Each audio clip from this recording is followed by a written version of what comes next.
अरमगान ने जो रिमांड पर पुलिस के पास है, अब तक पुलिस को क्या क्या बता दिया। फोल्डिंग रॉड से मुस्तफा को मारा गया, हाथों पर, पैरों पर। अरमगान ने मुस्तफा के कत्ल का एतराफ कर लिया है। हमने मुस्तफा के मुंह पर टेप लगाई, उसके हाथ पैर हमने बांधे। अरमगान के घर से खातून का डीएनए मिला है। ये पुलिस देखो तारिक, मेरे घर आ गई है ये पुलिस। आर्मी, आर्मी कहां है आर्मी? अरमगान ने मुस्तफा आमिर मर्डर केस में अरमगान ने जो रिमांड पर पुलिस के पास है, अब तक पुलिस को क्या क्या बता दिया है, किन किन चीजों का एतराफ अरमगान कर चुका है, दिलचस्प है। लेकिन इससे ज्यादा दिलचस्प है एक और हकीकत। ये हकीकत बताई है एक सीनियर पुलिस ऑफिसर ने। ये एक ऐसी चीज है जो इस केस में अभी तक सामने नहीं आई थी। ये बहुत मुख्तलिफ, बहुत दिलचस्प है और इसमें हमें ये पता चलता है कि ये case, high profile case, Mustafa Aamir murder case, जो मीडिया पर, सोशल मीडिया पर, बड़े बड़े दफातर में, उन दफातर में जो रिपोर्ट किए जा रहे हैं और उन दफातर में जिनके बारे में रिपोर्ट नहीं किया जा रहा, हर जगह डिस्कस हो रहा है। इस केस में पुलिस क्या कर रही थी, यहां तक कैसे पहुंच गई, सिरा कैसे मिला, ये बहुत दिलचस्प है। थोड़ा सा आगे जाकर इस पर आएंगे, लेकिन पहले अरमगान के इंकिशाफात की बात करते हैं। अरमगान के वालिद कामरान असगर कुरैशी ने कल रात देर मुझे एक अदद फ़ोन कॉल की। वो एक से ज़ायद फ़ोन कॉल्स थी। मैंने जब उठाई तो उन्होंने मुझसे क्या कहा, मैंने ट्विटर पे लिखा है, आप स्क्रीनशॉट भी देख सकते हैं मेरे उस ट्वीट का। उन्होंने मुझे चीज़ें बताई, वो चूंकि एक्सक्लूसिव हैं, वो मैं थोड़ा सा आगे जाकर आपको बताता हूँ। अरमगान से क्या पता चला है, यहाँ से बात शुरू करते हैं। सबसे पहला नुक्ता, सबसे बड़ी खबर, अरमगान ने मुस्तफ़ा के कत्ल का एतराफ़ कर लिया है। शिराज ने यह बात मानी थी, शिराज की इंटरोगेशन रिपोर्ट में यह बात हमारे सामने आई थी। पुलिस का दावा है, याद रखिएगा, मैटर सब जुडिस है तो इसको रिपोर्ट करते हुए यह बताना है कि पुलिस का यह दावा है कि अरमगान ने कत्ल का एतराफ़ कर लिया है। पुलिस ये बता रही है कि एक फोल्डिंग रॉड से मुस्तफ़ा को मारा गया, हाथों पर, पैरों पर, हड्डियों को नुकसान पहुंचा, बहुत बुरी तरह से वो जख्मी हुआ, ज़रब लगी, सर पर भी चोट लगी। और फिर उसके बाद ये हमें शिराज की इंटरोगेशन रिपोर्ट में पता चला था कि अरमगान ने गोलियां चलाई, मगर गोलियां मुस्तफ़ा को मारी नहीं, वो मुस्तफ़ा के आसपास चलाई उसको डराने के लिए। तो फायर किए और 3 फायर किए, वो मुस्तफ़ा को वार्न करने के लिए थे।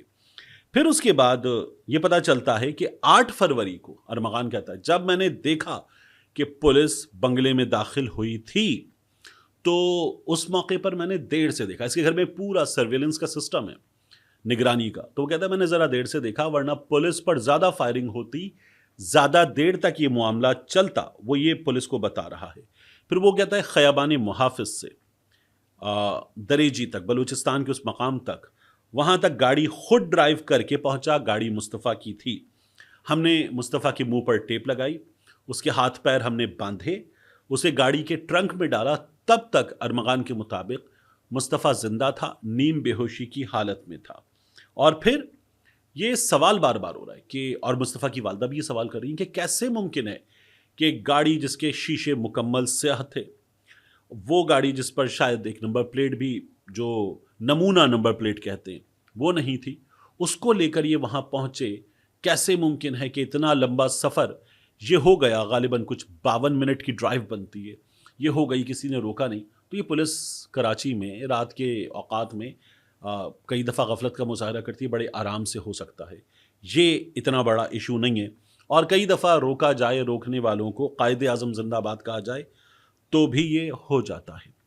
फिर उसके बाद अरमगान वो ये बताता है कि हम उसे लेकर दरेजी पहुँच गए। अब पुलिस कहती है कि उसके बयान की वीडियो रिकॉर्डिंग हमने कर ली है, उसका एतराफ़ हमारे सामने आ गया, उसने मारने का एतराफ़ कर लिया है। उसकी जो दीगर चीज़ें, उसका प्लान भी, उसका शेरों के ज़रिए लोगों को हिरासा करना, लोगों को मार के शेरों के आगे डाल देना वगैरह, उसका फार्म हाउस, इससे मुताल्लिक अभी हम तफ्तीश कर रहे हैं। एक और चीज़ जो पुलिस ने कहा कि अरमगान ने मान ली है, हमारी तफ्तीश में सामने आ गई है, वो ये है कि अरमगान ने ये बताया कि वो ख़ुद भी नशा करता है और वो नशा फ़रोख्त भी करता था। फिर उसने ये नशे को फ़रोख्त करने का काम, वीड को फ़रोख्त करने का काम बंद कर दिया और कॉल सेंटर की तरफ आ गया, कॉल सेंटर का काम करने लगा। अरमगान के घर से खातून का डीएनए मिला है। पुलिस कहती है कि उस लड़की की भी निशानदही हो गई है اور نیو ایئر نائٹ پر یہ ارمغان کے تشدد سے زخمی ہوئی تھی۔ پھر وہ یہ بتاتے ہیں کہ اب ارمغان کا بیان ہمارے سامنے ہے، لیکن حتمی طور پر ہم اپنے پیپرز میں جو چیز لکھیں گے وہ ارمغان کا بیان بھی ہوگی، اور ڈی این اے رپورٹ، پوسٹ مارٹم رپورٹ، یہ بھی ہمارے سامنے جب آ جائیں گی تو اس میں وجوہات پتہ چلیں گی، وہ ہم لکھیں گے۔ ساتھ میں ارمغان کا ایک جعلی شناختی کارڈ بھی پکڑا گیا۔ یہ جعلی شناختی کارڈ پولیس کا یہ کہنا ہے کہ ارمغان نے بنایا ثاقب ولد سلمان علی کے نام سے، اور ارمغان کی جو اصلی شناختی کارڈ کی ڈیٹیلز ہیں، یعنی کہ پتہ، واقعی چیزیں اور ڈیٹ آف برتھ وغیرہ، وہ وہی ہیں، لیکن یہ جعلی شناختی کارڈ ہے۔ اب پولیس کہتی ہے کہ دوران تفتیش ارمغان کی نشاندہی پر AVCC اس کی ٹیم گئی ارمغان کے گھر، اور وہاں جا کر شواہد وغیرہ جمع کیے۔ ان شواہد کا باریک بینی سے جائزہ لیا جا رہا ہے۔ جو پولیس کی رپورٹ ہمارے سامنے ہے، جس کا میں آپ کو اس وقت عکس بھی دکھا رہا ہوں، اس رپورٹ میں لکھا ہوا ہے کہ ابھی کامیابی نہیں ملی ہے، ابھی کامیابی نہیں ملی ہے۔ پولیس نے یہ دعویٰ کیا، البتہ آفیشلز نے، ہائی آفیشلز نے، کہ جو شواہد جمع کیے ان کا جائزہ لیا جا رہا ہے، اور وہی ہائی آفیشلز یہ بھی کہتے ہیں کہ ایک آلہ قتل یا آلہ ضرب جس سے مارا گیا وہ ابھی تک ہمارے ہاتھ لگا نہیں ہے، تو یہ وہ کامیابی حاصل نہ کی جانے والی چیز ہے۔ ضیاء الحسن لنجار، وزیر داخلہ سندھ، وہ یہ کہتے ہیں کہ جب یہ لاپتہ ہوا تھا تب ہی میں نے کہا تھا کہ ایک ہائی پروفائل کیس ہے، فوری طور پر اس کی تمام تر ڈیٹیلز مجھے بتائی جائیں، اور ان کو بریف کیا جا رہا تھا کہ اس کی تفتیش، جو مصطفیٰ عامر کی والدہ کہتی ہیں کچھ سینئر پولیس آفیشلز کے بارے میں کہ انہوں نے غفلت کا مظاہرہ کیا، ان پہ پرچہ بھی کٹواؤں گی، they should not be in the police, تو ان کے حوالے سے وہ کہتے ہیں ہم جائزہ لے رہے ہیں کہ مجرمانہ غفلت ہے تو ان کے خلاف کارروائی کی جائے گی۔ اب وہ یہ بھی کہتے ہیں کہ بہت زیادہ اس پر سوشل میڈیا پر ایسی چیزیں بھی چل رہی ہیں جو درست نہیں ہیں، ان کے حوالے سے پیکا کے تحت ہم کارروائی کریں گے، یہ ضیاء الحسن لنجار صاحب کا کہنا ہے۔ اب میں آپ کو بتاؤں، ارمغان کے والد کامران اصغر قریشی صاحب نے گزشتہ روز جب مجھے کال کی، ایک سے زائد کالز تھیں، بہرحال میں نے کال اٹھائی تو وہ شدید غصے کی کیفیت میں تھے، نظر یہ آ رہا تھا، ان کی آواز کو سن کر یہ اندازہ ہو رہا تھا کہ وہ شاید غصے سے کپ کپا رہے ہوں گے، تلملا رہے ہوں گے، چیخ رہے تھے۔ یعنی میں اگر آپ کو منیمم بھی بتاؤں ان کے والیوم لیول کے بارے میں، ان کے اس گفتگو کے بارے میں، اور جو وہ مجھے بتا رہے تھے کال کر کے، وہ مختلف صحافیوں سے رابطے میں ہیں، تو وہ کہہ رہے تھے یہ پولیس دیکھو طارق، میرے گھر آ گئی ہے یہ پولیس، یہ آ گئے ہیں۔ پھر وہ شاید اپنے کسی ملازم کو جو گیٹ پر موجود ہوگا، چوکیدار ہوگا، اس کو کہہ رہے تھے ان کو آنے مت دینا۔ پھر وہ چیخنے لگے آرمی کہاں ہے، آرمی کو بھیجو، وہ یہ باتیں کر رہے تھے۔ اور پھر اس کے بعد انہوں نے چیختے ہوئے کچھ گالیاں والیاں دی پولیس والوں کو، وہ شدید غم و غصے کی کیفیت میں۔ اس کے بعد انہوں نے یہ کہا کہ ٹرمپ کو خط بھیج دیے ہیں، ٹرمپ کو، اور تم جانتے نہیں ہو۔ پھر انہوں نے کچھ گالیاں دی، تمہارے ساتھ یہ ہوگا وہ ہوگا، اور پھر مجھے بتانے لگے دیکھو طارق یہ کیا کر رہے ہیں، اس کو ریکارڈ کرو۔ میں نے کہا میں آپ سے فون پر بات کر رہا ہوں، اپنا ایک کام کر رہا تھا، کچھ لکھ رہا تھا، تو میں نے کہا میں اب اس کو کہاں ریکارڈ کروں، آپ یہ جو چیزیں مجھے بتا رہے ہیں، اور آپ اکثر ویڈیوز وغیرہ بنا کر بھیجتے ہیں اپنا موقف دینے کے لیے، اور ظاہر ہے کہ ہم اس کو رپورٹ بھی کرتے ہیں، تو میں نے کہا آپ یہ چیزیں بنا دیجئے، بھیج دیجئے، ان کو میں آگے رکھ دوں گا، لوگوں کے سامنے رکھ دوں گا، یہ میرا کام ہے۔ لیکن میں نے ان سے پہلی بار، جب میری پہلی بار بات ہوئی تبھی ان سے کہا، میں نے کہا دیکھیے سینٹیمنٹ اینٹی ارمغان ہے، سینٹیمنٹ اینٹی کامران قریشی ہے، سینٹیمنٹ پرو مصطفیٰ عامر ہے، لوگوں کی ہمدردیاں آپ کے ساتھ قطعاً نہیں ہیں، اس بات کو، اس حقیقت کو یاد رکھیے گا۔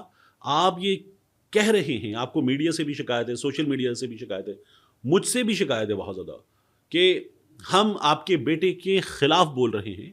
آپ کے بیٹے نے ایک نوجوان کو بہت بے ایمانہ انداز میں مار ڈالا ہے، یہ اس پر الزام ہے، تو آپ کے بیٹے کے حق میں کون بات کرے گا؟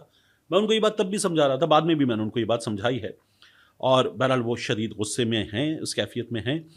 اب جب ان سے ہی میری گفتگو ہوئی، وہ پولیس پر چیخنے چلانے لگے، یہاں یہ چیپٹر کلوز ہوا۔ میں نے کہا تھا آپ سے کہ ایک چیز بہت دلچسپ ہے، وہ یہ کہ سرا کیسے ملا۔ یہ جو بتایا جاتا ہے نا کہ AVCC ٹیکنیکل چیزیں، ایک سینئر پولیس آفیشل کا، یہ میں نے ہی آپ کو بتایا تھا، لیکن ایک سینئر پولیس آفیشل کا یہ کہنا ہے، اپنا نام ظاہر نہ کرنے کی شرط پر، کہ یہ سب کچھ نہیں ہوا۔ ان کا یہ کہنا ہے کہ پولیس کو یہ خبر ملی کہ کراچی میں ایک جگہ اس مقام پر ویڈ موجود ہے، बड़ी भारी क्वांटिटी में वीड मौजूद है। एक, यहाँ वीड का काम होता है। दो, वीड खरीदी जाती है, बेची जाती है, और यहाँ से वीड सप्लाई का एक नेटवर्क पकड़ा जा सकता है। पुलिस उस नेटवर्क की तलाश में यहाँ पहुंची थी। तो पुलिस वीड का कारोबार करने वालों का नेटवर्क, इसके लिए यहाँ पहुंची थी। पुलिस को फिर एक हाई प्रोफाइल केस का सिरा मिला और चीज़ें हमारे सामने आना शुरू हुई, क्योंकि फिर वहाँ से खून मिला, दीगर चीज़ें मिली, मोबाइल मिला, मैसेजेस। फिर वो एक ऐसी चीज़ है कि कड़ियाँ मिलती गईं और मुस्तफ़ा आमिर केस सॉल्व होता चला गया। पुलिस गई थी वीड के चक्कर में, और पुलिस को साथ में बोनस में मुस्तफ़ा आमिर केस के हक़ाइक़ भी हाथ लग गए, मुलजिम भी हाथ लग गया है। मिलते हैं इंशाल्लाह आपसे अगली वीडियो।